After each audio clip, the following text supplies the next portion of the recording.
राजगुरु की चाल। तेनालीराम की ईमानदारी का पुरस्कार। तेनालीराम से चिढ़ने वाले कुछ ब्राह्मण एक दिन राजगुरु के पास पहुंचे, क्योंकि वे सभी अच्छी तरह जानते थे कि राजगुरु तेनालीराम का पक्का विरोधी है और तेनाली से बदला लेने में वे उनकी मदद जरूर करेंगे। राजगुरु और ब्राह्मणों ने मिलकर सोचा क्यों न तेनालीराम को अपना शिष्य बनाने का बहाना किया जाए। शिष्य बनाने के नियम अनुसार तेनालीराम के शरीर को दागा जाएगा और इस प्रकार हमारा बदला भी पूरा हो जाएगा। फिर राजगुरु उसे निम्न कोटि का ब्राह्मण बताकर अपना शिष्य बनाने से इनकार कर देंगे। अगले ही दिन राजगुरु ने तेनालीराम को अपना शिष्य बनाने की बात बताने के लिए उसे अपने घर बुलवाया। चतुर तेनालीराम राजगुरु की बात सुनकर तुरंत समझ गया कि दाल में जरूर कुछ काला है। आप मुझे अपना शिष्य कब बनाएंगे? तेनालीराम ने कुछ इस अंदाज में पूछा कि राजगुरु को उस पर बिल्कुल भी शक ना हो। इस मंगलवार को मैं तुम्हें अपना शिष्य बनाऊंगा। उस दिन तुम स्नान करके मेरे द्वारा दिए गए नए वस्त्र धारण करके मेरे पास आ जाना। उसके बाद तुम्हें 100 स्वर्ण मुद्राएं भी दी जाएंगी। उसके बाद विधिवत तरीके से मैं तुम्हें अपना शिष्य स्वीकार कर लूँगा। राजगुरु ने कहा, ठीक है, मैं उस दिन आपके घर आ जाऊँगा।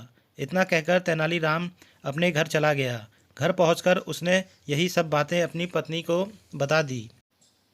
तब उसकी पत्नी बोली, आपको राजगुरु की ये बातें नहीं माननी चाहिए थी, क्योंकि राजगुरु बिना किसी मतलब के कभी कुछ नहीं करता। इसमें उसकी ज़रूर कोई ना कोई चाल होगी। तेनालीराम, राजगुरु को तो मैं देख लूँगा। अगर वो शेर है तो मैं सवा शेर हूँ। अच्छा, तो फिर आप क्या करोगे? पत्नी ने पूछा।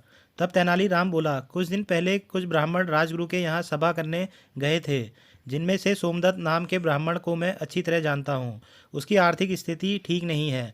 मैं उसे कुछ स्वर्ण मुद्राएं का लालच देकर राजगुरु के यहाँ हुई सारी बातों के बारे में पूछ लूँगा। अगले ही दिन तेनालीराम सोमदत्त के यहाँ पहुँच गया। कुछ देर बात करने के बाद उसने सोमदत्त को 10 स्वर्ण मुद्राएं देते हुए कहा, मुझे तुम्हारी आर्थिक स्थिति ठीक नहीं लग रही है, इसलिए तुम ये मुद्राएं रख लो और मुझे राजगुरु के घर हुई सारी बातें बता दो। सोमदत्त घबराते हुए बोला, मुझे नहीं पता। तब तेनालीराम ने जोर देते हुए कहा, क्यों नहीं बता सकते? आखिर तुम भी तो उस सभा में उपस्थित थे। मैं किसी को कानो कान खबर तक नहीं होने दूंगा कि तुमने मुझे कुछ बताया है। तेनालीराम ने भरोसा दिलाया। तब जाकर सोमदत्त ने स्वर्ण मुद्राएं लेते हुए तेनालीराम को सभा में हुई सारी बातों से अवगत करा दिया। समय बीता और मंगलवार का दिन आ गया। तेनालीराम सुबह जल्दी उठकर स्नान करके राजगुरु के घर की ओर चल दिया। राजगुरु के घर पहुंचने पर उसने राजगुरु द्वारा दिए गए सुंदर वस्त्र धारण कर लिए। इसके बाद राजगुरु ने उसे 100 स्वर्ण मुद्राएं देकर बैठने के लिए कहा, क्योंकि नियम के अनुसार अब तेनालीराम को शंख और लोह चक्र से दागा जाना था, इसलिए उन्हें आग में तपाया जा रहा था।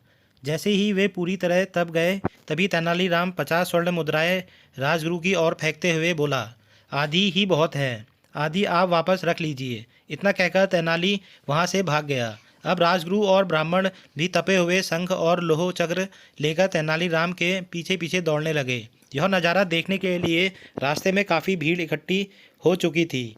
तेनालीराम भागते भागते महाराज के पास पहुंच गया और बोला, महाराज, न्याय करें।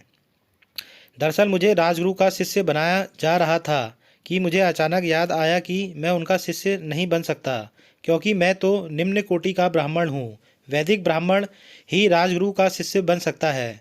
इसलिए आधी विधि होने के कारण मैंने 50 स्वर्ण मुद्राएं रख ली और 50 स्वर्ण मुद्राएं राजगुरु को वापस दे दी।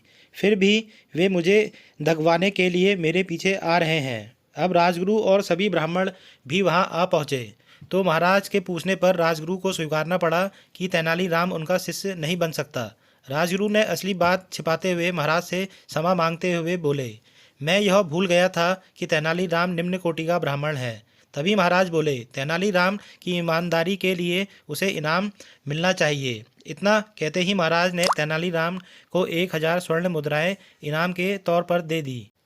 बेचारे राजगुरु और ब्राह्मणों की बदला लेने की योजना तो धरी की धरी रह गई।